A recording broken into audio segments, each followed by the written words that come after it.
वसुदेवसुतं देवं कंसचाणूरमर्दनं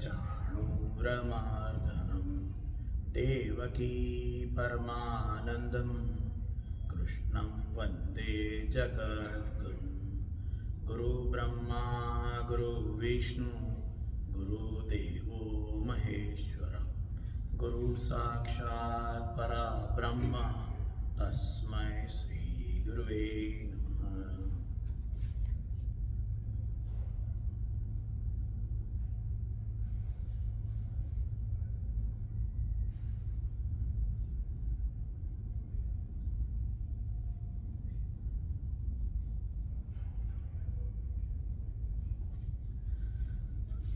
Namaste, welcome everyone who are in the temple as well as who are online in Durga temple today on 5th of August 2023. We are studying Shrimad Bhagavad Gita and we are all trying to see that the principles of Shrimad Bhagavad Gita is applicable and how it can be applied in our regular life. It is a sacred knowledge which has been given to us by Bhagwan himself by singing in the battlefield of Kurukshetra. So it is applicable in every respect. Some people say that it was a knowledge but which is more philosophical and not applicable in daily life. It is not applicable in present day technology and latest the time. And some people say that it is something more to be discussed when it is a peaceful time and people have to say it and think about it. Actually, it is exactly reverse. As it was sung in the battlefield, that is itself is indicating that when there are crises, when there is a problem, this is the book to be referred to. It is to be referred in our life in the most difficult time. We can imagine that a very big warrior and a very big thinker, if we say God as a thinker, they are talking in the middle of the battlefield on this point. Naturally and very obviously, it is not something which is to be talked or which is only the time of peace. It is something very crucial. People give time and think about the points or problems only by giving priority. So when there is a priority coming in the war or to talk about this, that means it is the most crucial subject, and that most crucial subject, as we all know in our life, is our life itself. It should be peaceful, it should be happy, and it is being discussed and talked, it is being listened and heard by the people who are married, who are family people, who are living the sansar. There is no sadhu, sannyasi coming in the Shrimad Bhagavad Gita discussion.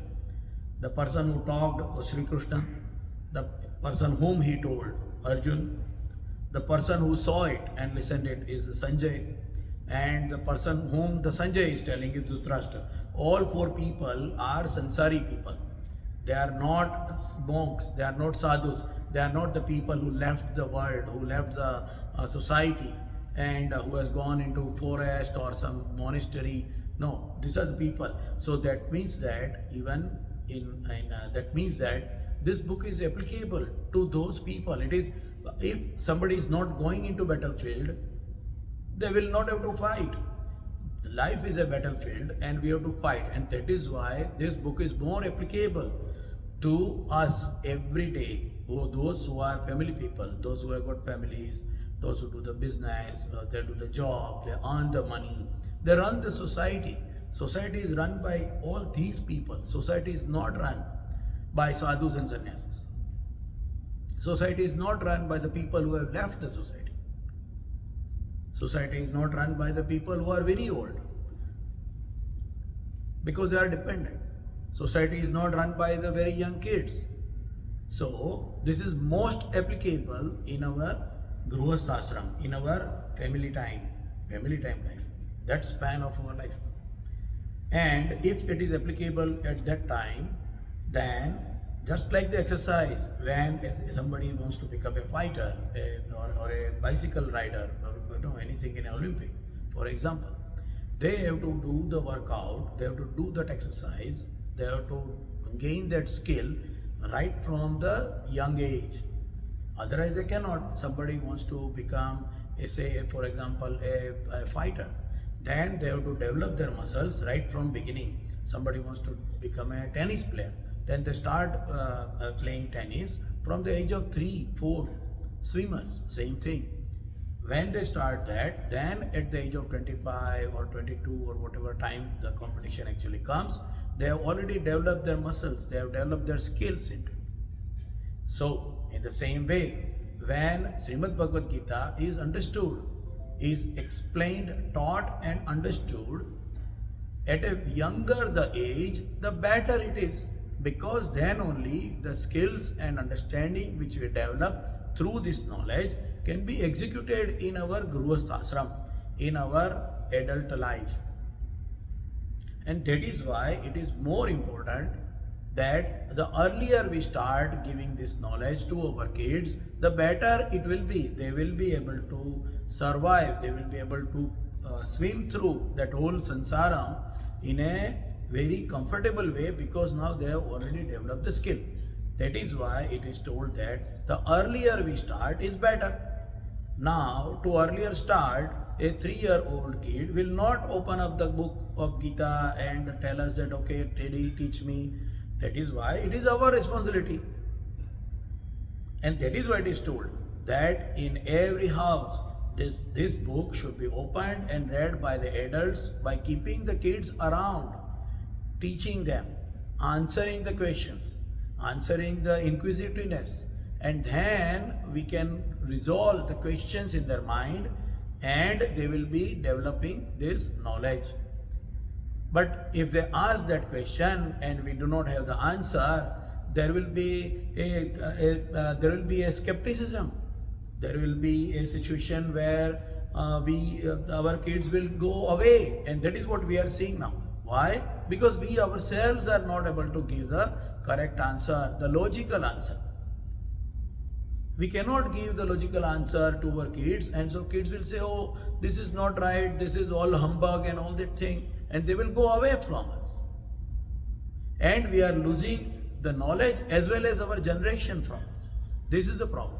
And to resolve that problem, this whole Gita Pravachan is that we start slowly understanding the true meaning, the logical reasoning of the Shrimad Bhagavad Gita, and we start applying it in our life as well as teaching the kids, explaining them, giving an example, and not only that, exemplifying. That means in our life we apply it and we show them by example, leading by the example, that it can be applied, and see how we are applying. The whole purpose of this pravachans is that. That is why we are studying Srimad Bhagavad Gita. That is why we are trying to understand the meaning out of it. If we can put even the smallest thought in our life, that will be an excellent success. Even though it is one thought, not all. Because even in Gita, God has told, Bahunam Janmanante. Yeah. After so many births, you will be able to attain the complete knowledge. So why not to start today? And that is why this whole thing is. That is why our subject is Srimad Bhagavad Gita for me. Today, now and in future. Forget about the past. Whatever we have done is a past. There is no reason to think about the past, to be sad or keep beating about the past. It is important that we go forward with the correct thoughts. And that is why Srimad Bhagavad Gita for me, today, now and in future, that is our program. And under that program, we are studying the Srimad Bhagavad Gita. Sometimes it is important to remember why we are studying. What is the purpose? Is it only just to listen and just to you say, wow, this is good? No, it is to apply. And that is why the applicability of Gita we are focusing more on. So we will go further on the second chapter, Sankhya Yogo Nama Dvitiyo Adhyaya. We are going with the second chapter, Sankhya Yoga. In Sankhya Yoga, it is completely Jnana. There is a complete focus on the intellect. There is no bhakti here. In Sankhya Yoga, there is no bhakti. There is no Bhagwan. Why? Why did God took the Sankhya Yoga first? To explain the sad Arjun, the one Arjun who has got the Vishad, why he is taken first? Because in the initial stage, for every human, because we are all prani, we are all animals, so we do not have the faith. A person develops the faith, a person develops the, of course, the faith is an incorrect word, because faith is something where the intellect stops and you go further. But in Sanatana Dharma, intellect is first. So the right word is Shraddha. Shraddha jab tak paida nahi hoti, till the Shraddha is not developed, a person has to think intellectually. And so the very first step in Shrimad Bhagavad Gita, the very first explanation, the very first answer to the questions of Arjun is through the Sankhya Yoga. And that is why the second chapter name is Sankhya Yoga, and God is talking about the Sankhya Yoga. Because somebody will ask, why didn't he directly ask the bhakti? In our life also, we directly put the kid into a bhakti mode. Oh, Bhagwan is there, you usko pair pado, do this, do that, go to the temple. But the kid has not got the answers in his mind, in the intellectually, the kid is not convinced. Does it mean we should not take the kid to the temple? No. We must take the kid to the temple. There is nothing wrong in it. But answering the question is the first step.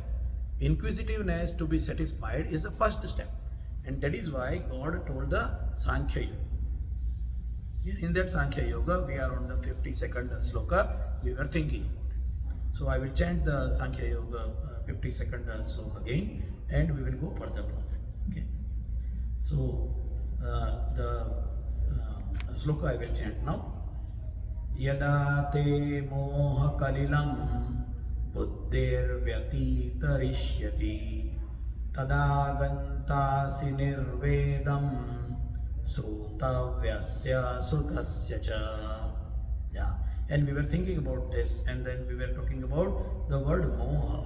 The meaning of this sloka is that when your intellect crosses the quagmire, the swamp, the marshy land, the mud, quagmire of delusion, of moha, the land is made of moha, you will then acquire the indifference. Indifference is very important part to develop indifference, and we were thinking about it, we will think about it today further.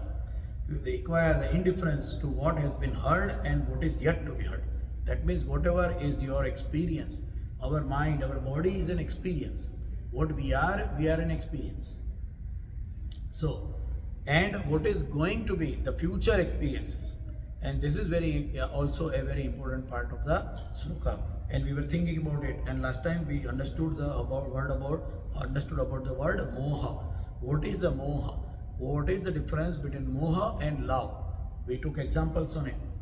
How does a love is different from moha? Why love is required?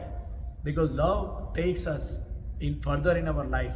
We get the love from our parents, from our siblings, from the society, and that is why we feel happy and warmth in our life. That is why we live.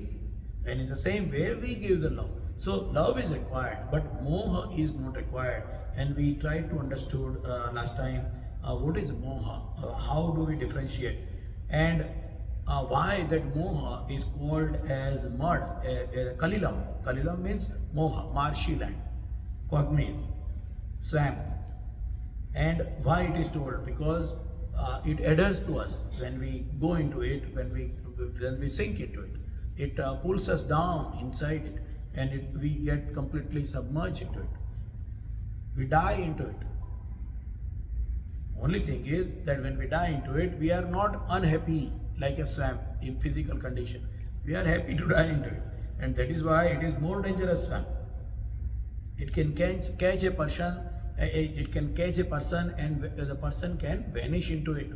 It's a problem. And another quality or another characteristic of the swamp is the more you try, suppose a person is somehow caught into swamp.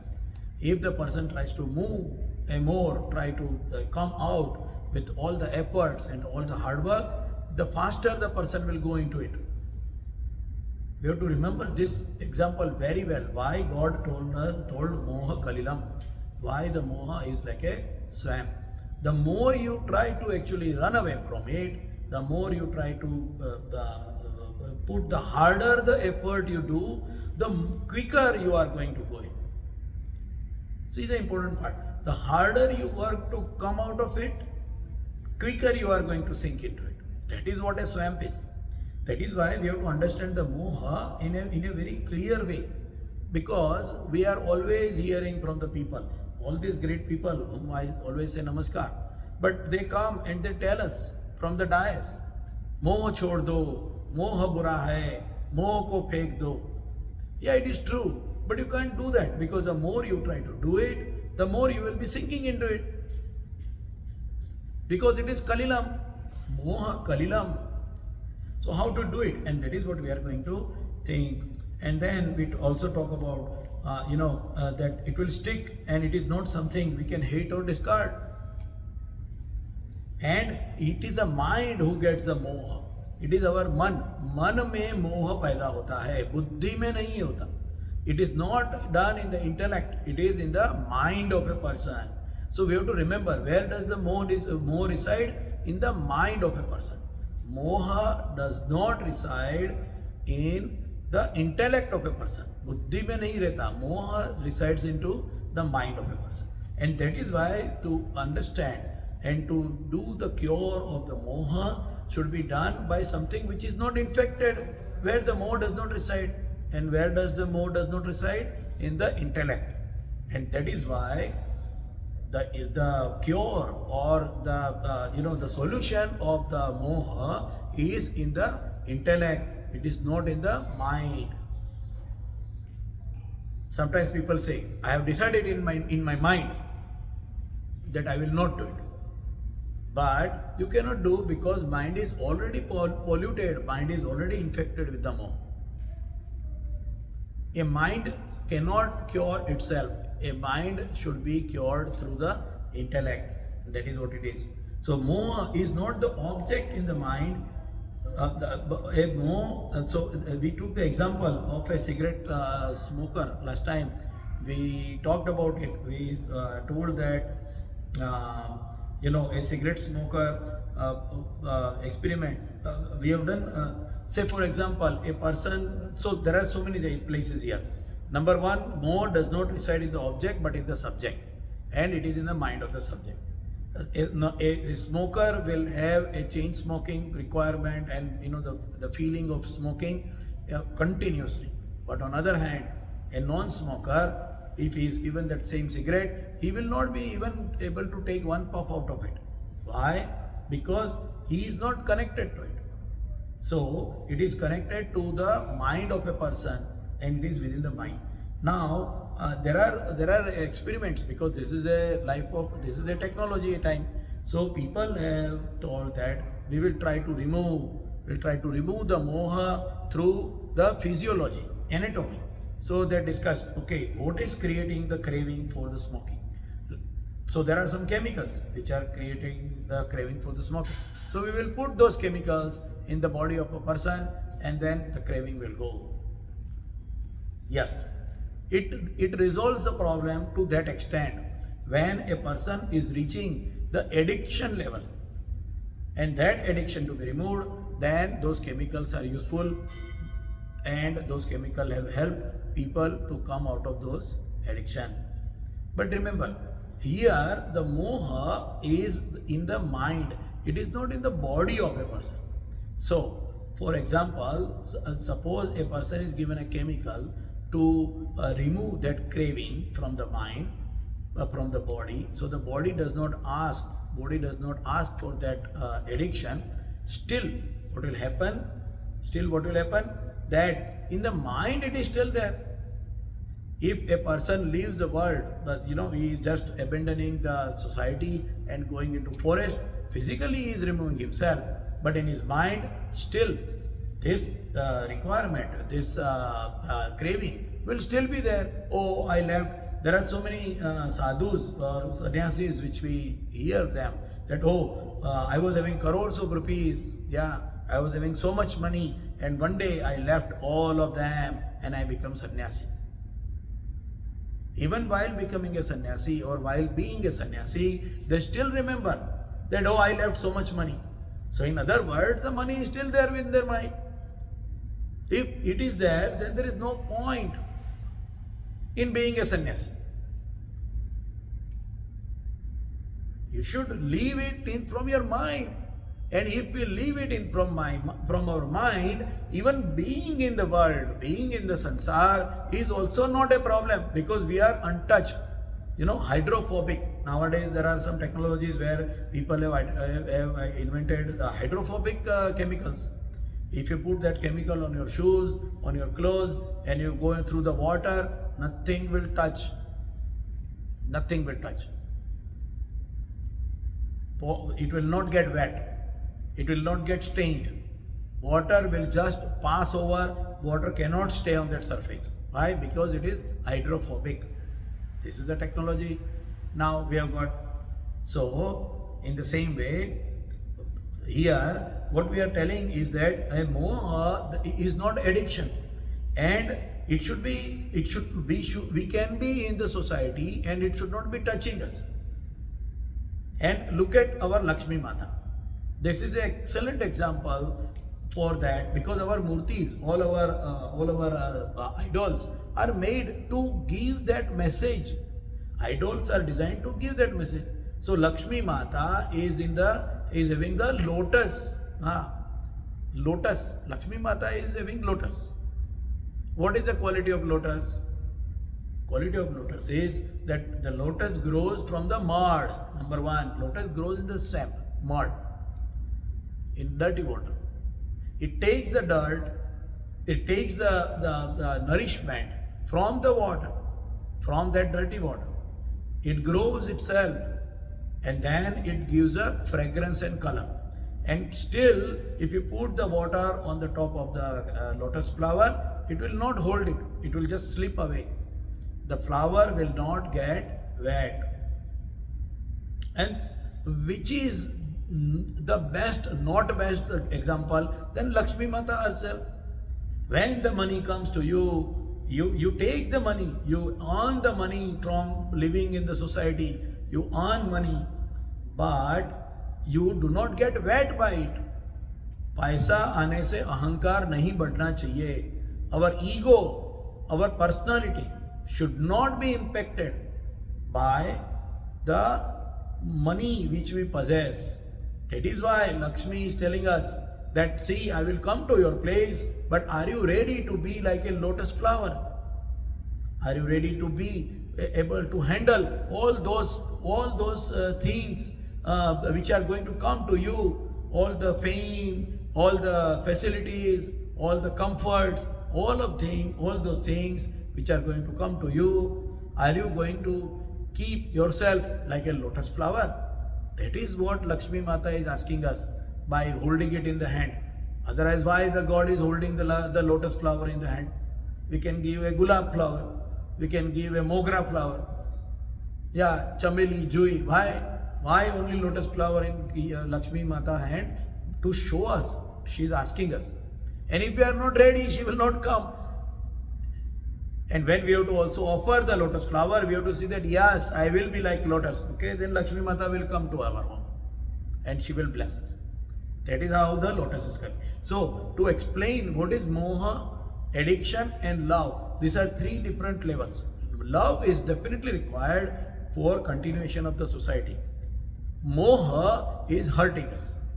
And addiction is going beyond the man. Even if a person is made unconscious, still the body will jump, because the whole addiction, the whole chemicals have reached up to the body level of the person. They cannot control it, and that is why in addiction centers they give chemicals to stop that the addiction habit in the person. So we have to understand these three levels. And also we have to understand the difference between numbness and indifference. When we say that moha should go, it should come as an indifference and not the numbness. Numbness means you are not feeling at all. The loss of feeling, the loss of sensitivity. That is numbness. We should not be numb. We should be having indifference. These are two important areas also related to the moha. Moha kalilam. We are focusing on the word moha kalilam. We should not be. Say for example, somebody's teeth is to be removed. So the person goes to the doctor and doctor says, yeah, there is too much decay in your teeth. We have to remove the teeth.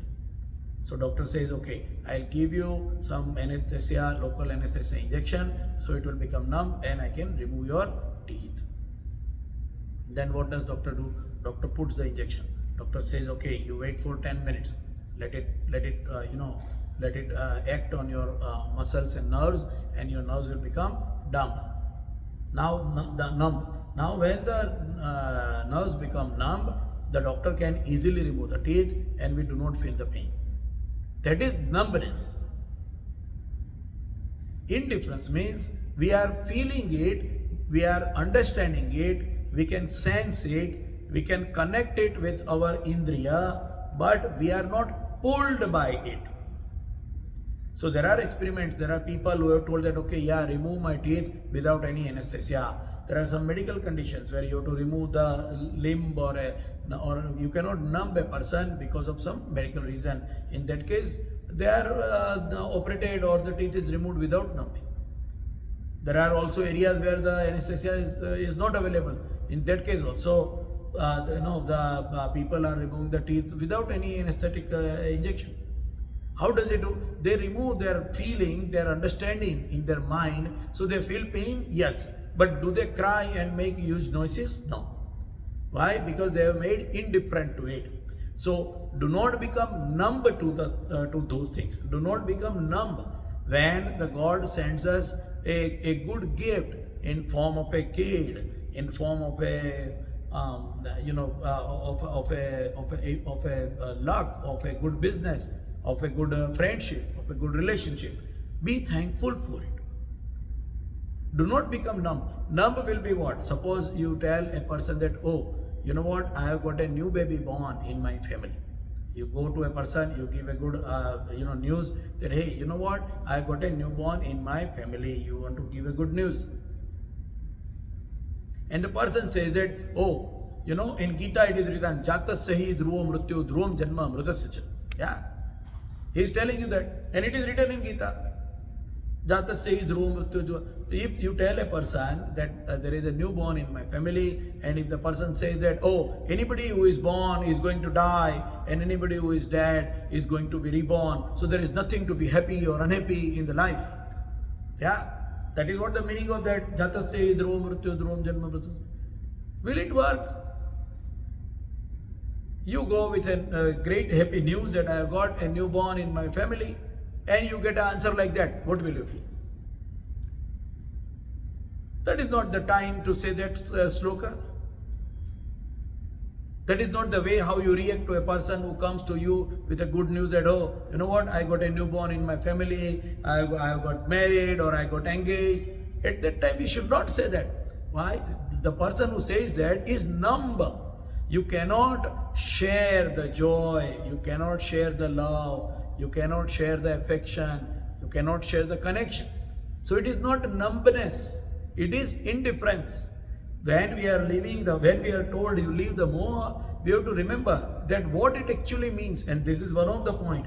It is not the numbness, it is the indifference. We have to develop the indifference. Sukha dukha samay krutva, labha labho jaya jaya. It is going to come. Yeah, in all the conditions we are stable. We are stable. Uddhi vyarti tarishyati.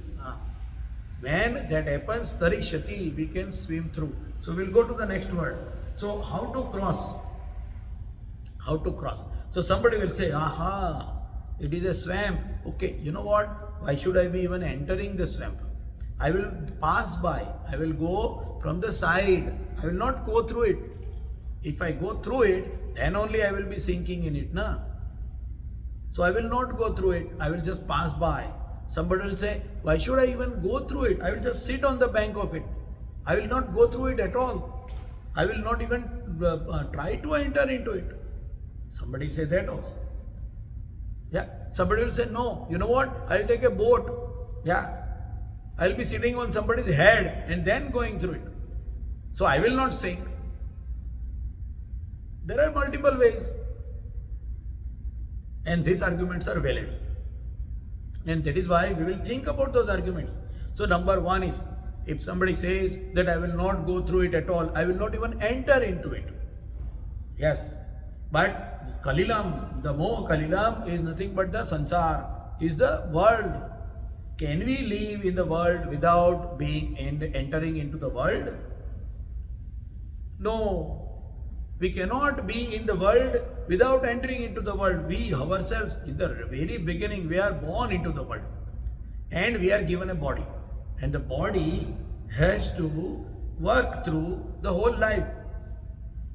From the infant to the old man. And it will need its own needs to be satisfied. We will need it. So there is no chance, there is no way we can say that I will sit on the bank of the swamp. We have to cross it. That is number one. Now somebody will say that I will bypass it. You cannot bypass it. There is no other world. There is no other world. Our world is what we have now in our hand, in front of us, in which we are living. Where our body is given to us to suit to this planet. We cannot say that I will go on Mars or I will go somewhere. Although being on Mars will also need its own requirement to be satisfied. So we cannot bypass it. We cannot bypass it. We cannot sit on the bank. So somebody will say, okay, I will take a boat. I will sit on somebody's head. And this is where people are, somebody will ask, oh, how does this happen? Yeah, people are going for all the gurus and babas. Phala guru told me that he is going to put his hand on my head, and I am going to get a complete moha out of my mind. Doesn't work. It does not work.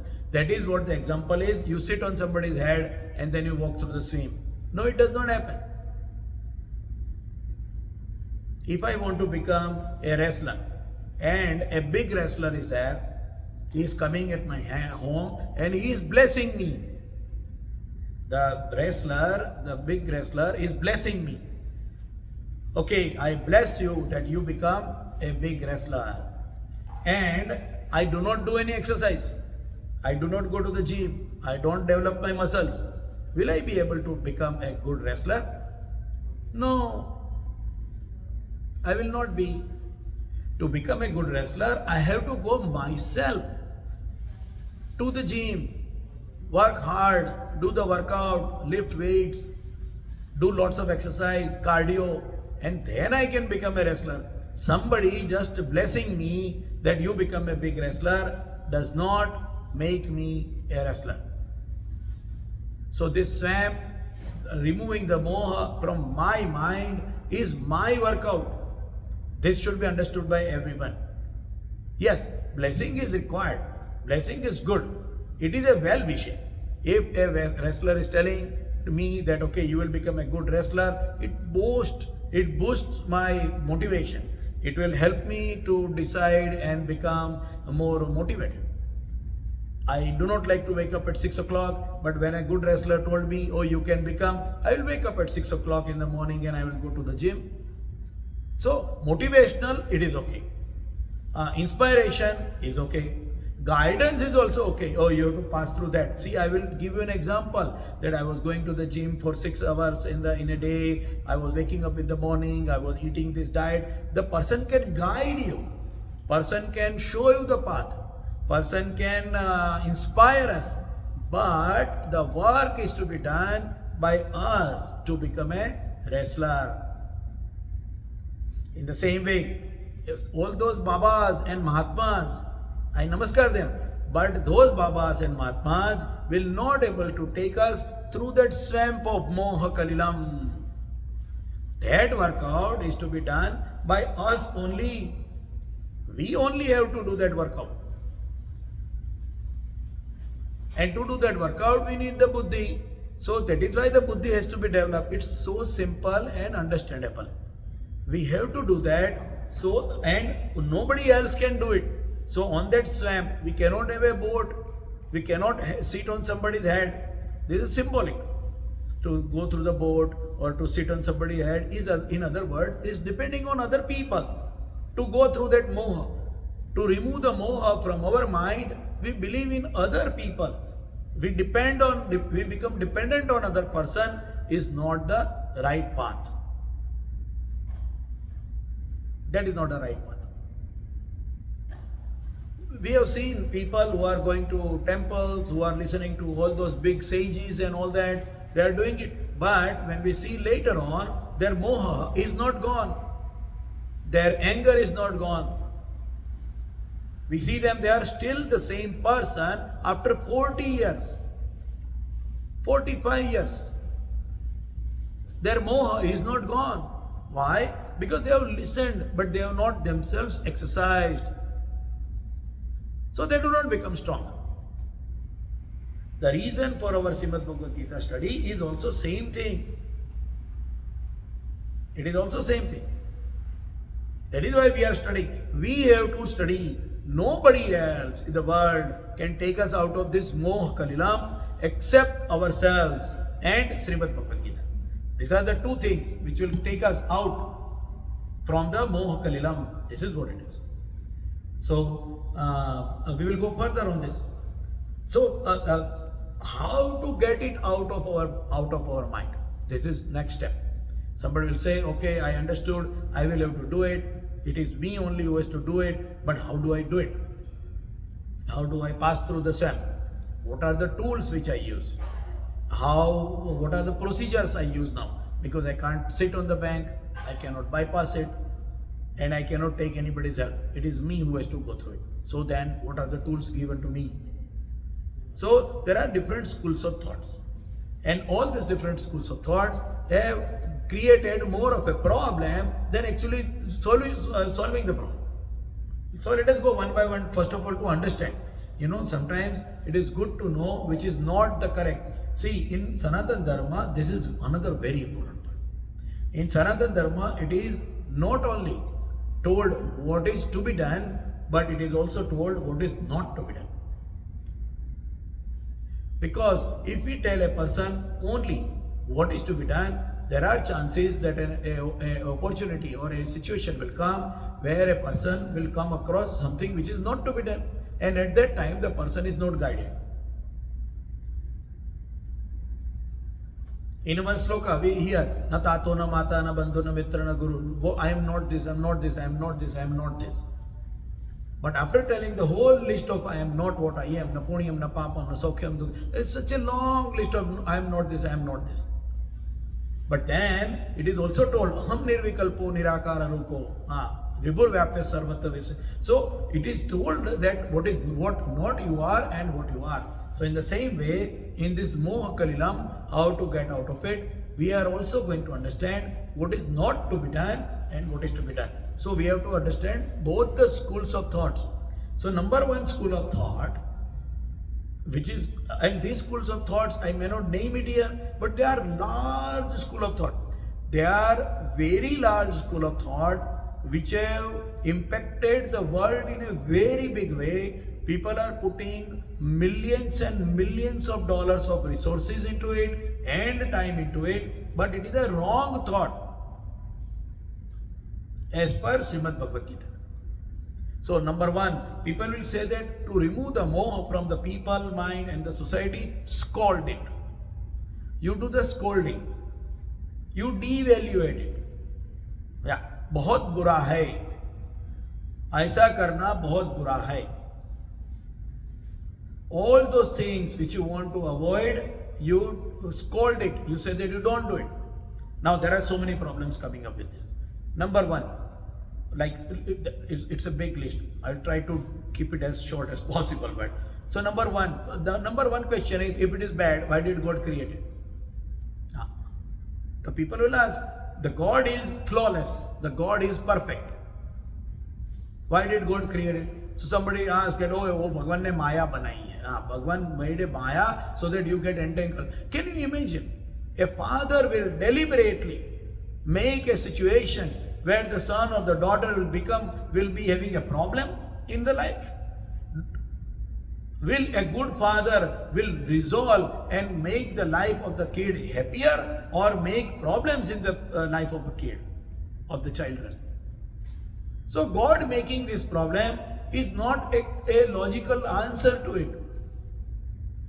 Then we explain, oh, moh banaya, ye kiya, we just say that, but that's not logical.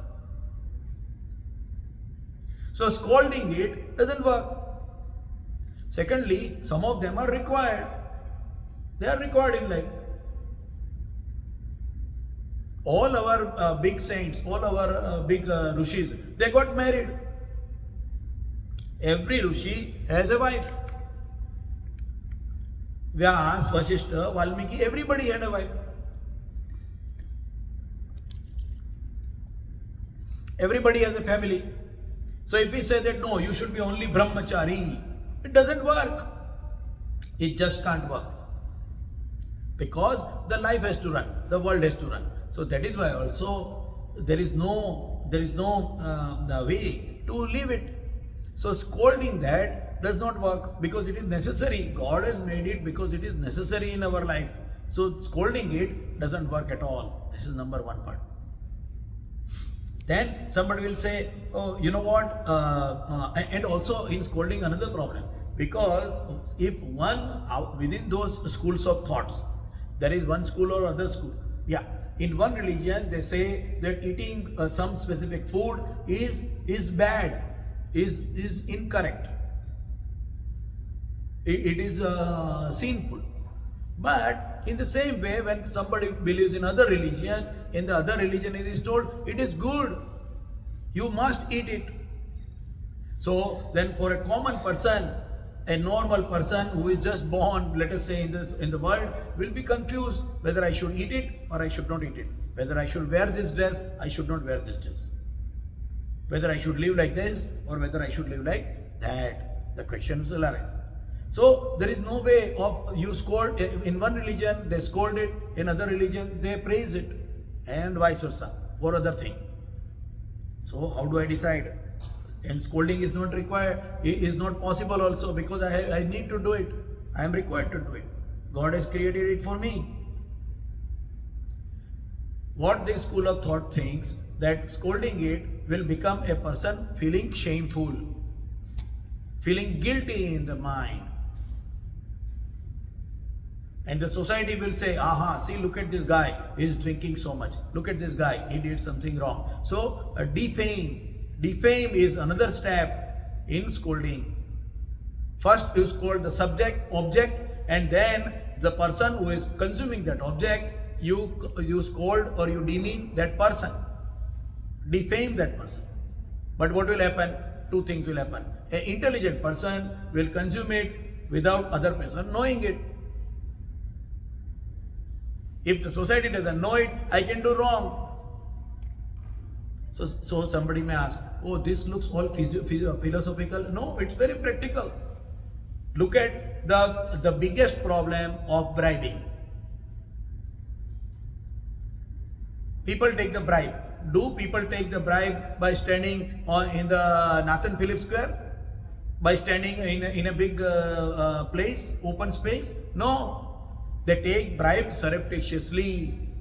They say, okay, you send the money to my Swiss account. You give the money to that person and that person will give to me. They do not take the bribe openly. So a person who is intelligent will be able to escape from the eyes of the society, and they will keep doing it. Because in that way they will not be defamed. So scolding doesn't work on the people who are intelligent enough to do that. Also, scolding doesn't work on the people who are powerful. Can you scold a person who is powerful? No. That powerful person can hurt us. Nobody can tell them in face that you are doing this wrong. Nobody can say. Because they are powerful. They can hurt you. We are scared to talk the truth. We are scared to talk the truth in face of them, in front of them. So when the society is controlled by the powerful people, Scolding those wrong deeds does not work. That also doesn't work as a solution. In other words, scolding and defaming doesn't work. And third category of people are shameless people. They will say, okay, you defame me, so what? I don't care. You keep defaming me, I don't care for my fame, so I will keep doing it. So in that way also, the scolding or defaming doesn't work. All those actions which we say, "Arey, ye to paap hai, ye karna bura hai, this is very bad to do, this is a papam," doesn't work. It doesn't work on all these three kind of people. Intelligent people who can hide it, powerful people whom you cannot say it or you cannot defame, and shameless people who will keep on continuing doing it because they do not have any problem with the defaming. So in that way, we cannot handle the problem of moha on the wrong things or anything for that matter by defaming it, by devaluating it. We cannot create the feeling of guilt in the mind of those people who doesn't even understand it sometimes. So there is a group of innocent people. Suppose we devaluate. The innocent people will never get it. There are people who say that I am not in a favor of, or rather I am not telling that people should eat non-vegetarian. Okay? And I am not even telling that people who are eating non-vegetarian are bad people. Neither I am telling. But to give an example, the person who is born in a family where they are eating, they have got a specific eating habit. And he or she is fed with that food right from the birth. They will never develop a guilt to do it because they are ignorant or innocent.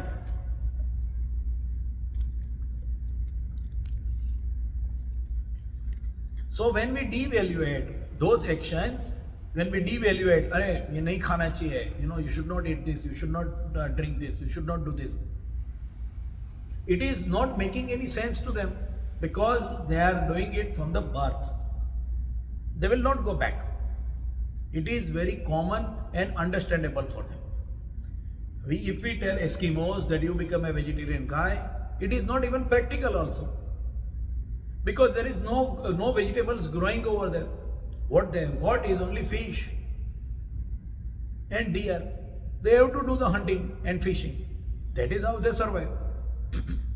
So even geographically also people are oppressed by doing some actions which are not there. So what is appropriate action? Moh kaise chhodna? So another school of thought told about something which is beyond control, and that is reward and punishment.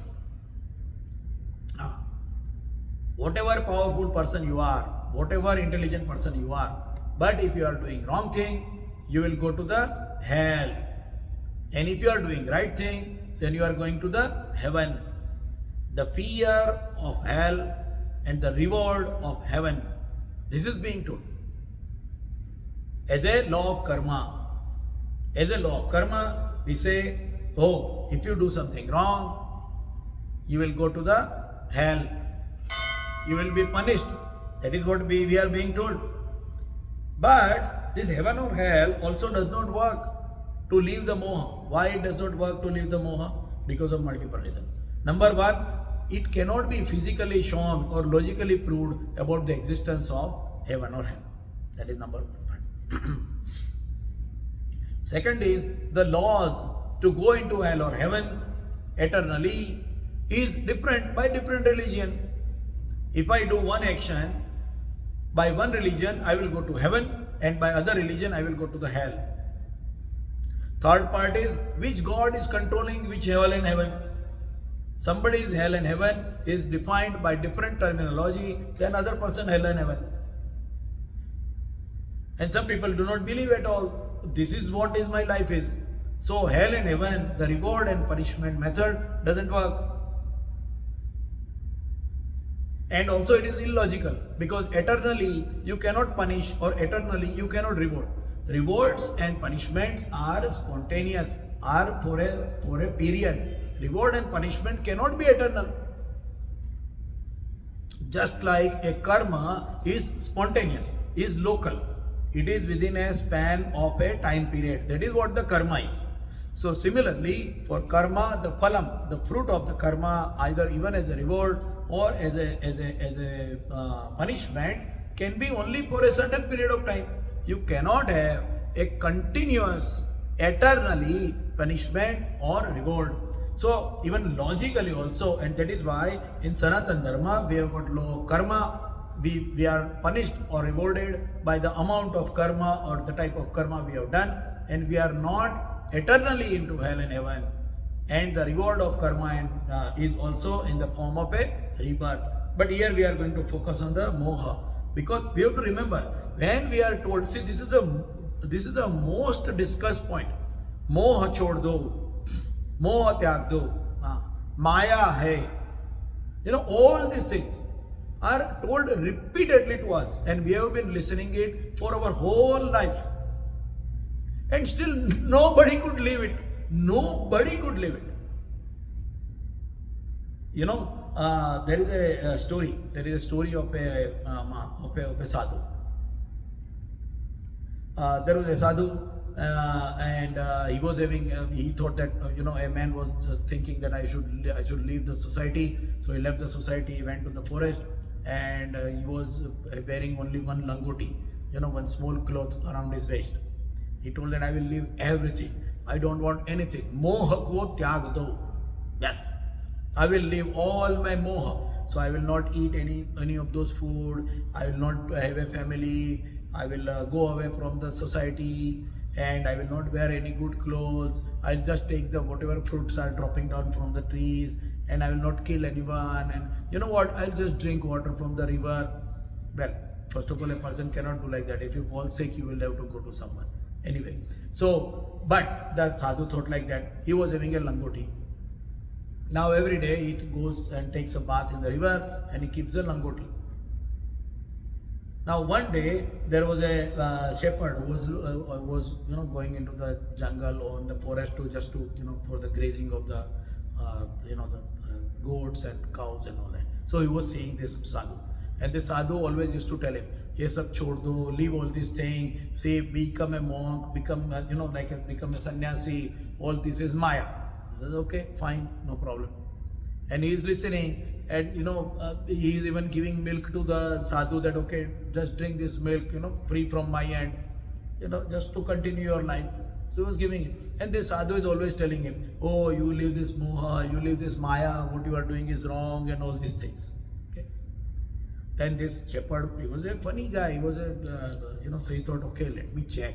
This sadhu has really left all these things, or he's really gone into a living moha, or what has happened. So one day when the sadhu went into the swimming, he hid his langoti.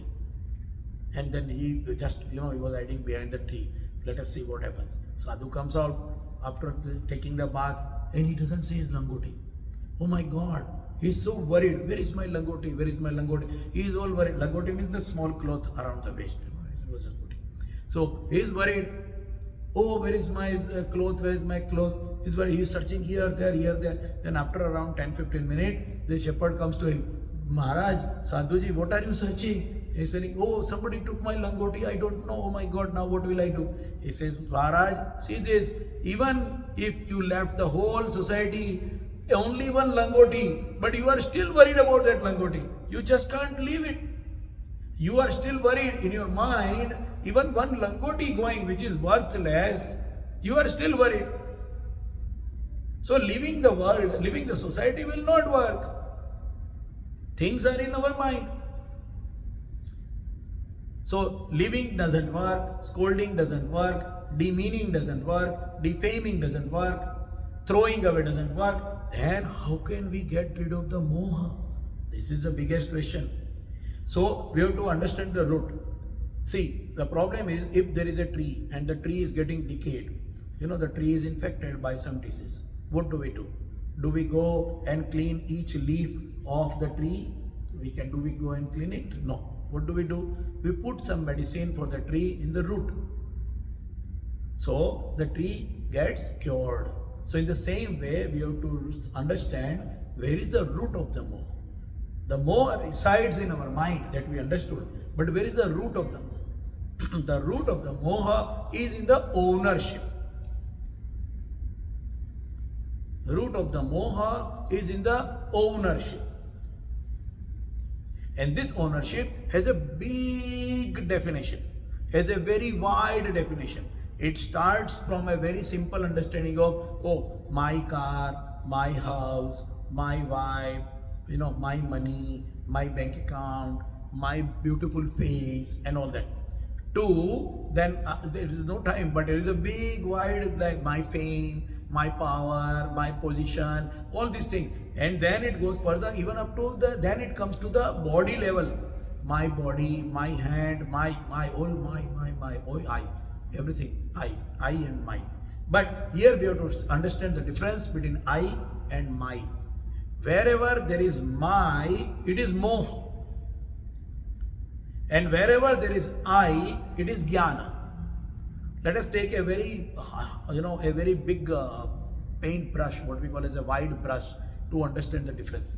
Wherever there is my, it is moha. And wherever there is I, it is understanding of ourselves.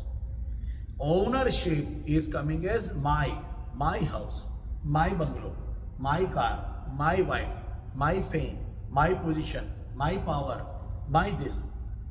That is where the moha comes. So somebody will immediately say, but what about my country, patriotism? Is it moha? Yeah, we can ask. But in that you are widening. So that is where we are going to talk about how to remove the moha. One of the way to remove the moha is widening. Either, so there are so many steps. Either usko sukshma kar do, make it minute. Another is make it very wide. Bahut bada kar do. Yeah. If you like to eat gulab jamuns, do not eat alone. Bring 10 friends and eat gulab jamun with them. Eat samosas with them. What will happen? 1 day, 2 days, 3 days, 5 days. Are you going to bring 10 friends every time to eat samosas? You cannot. They will not come. So it will stop eventually. Then sukshma kar do. There are so many methods, but we will come to that again. But the main point is the ownership of the moha is in the root of the moha is in the ownership. And that ownership can be your and even others. Somebody say, oh, okay, but what about a very poor person? He doesn't have anything. How he will have a moha? Moha, ownership is a feeling. Ownership is not a physical part only. Somebody else has a big bungalow. I see that bungalow and I will develop a moha in my mind. Oh, mera bhi itna acha bungalow tha. I wish that I had this big bungalow. The bungalow is not owned by me. Bungalow is owned by somebody else. But I develop a moha about his bungalow. So ownership here does not mean physically in connection with me. Ownership is in the mind of a person. The feeling of the ownership is the root of the moha. If we want to make it more exemplified. And how to get out of it? We always take the example of a bank cashier. A bank cashier is giving away money every day, thousands of dollars. He doesn't have any moha. He gives away. You go to him, 10,000 bucks. Okay, take you here. He doesn't have any attachment. Why? Because he doesn't have the ownership. This is the easiest example of coming out of the ownership. How to understand the ownership and coming out of the ownership. When we do not own the thing, in our mind, the moha is gone.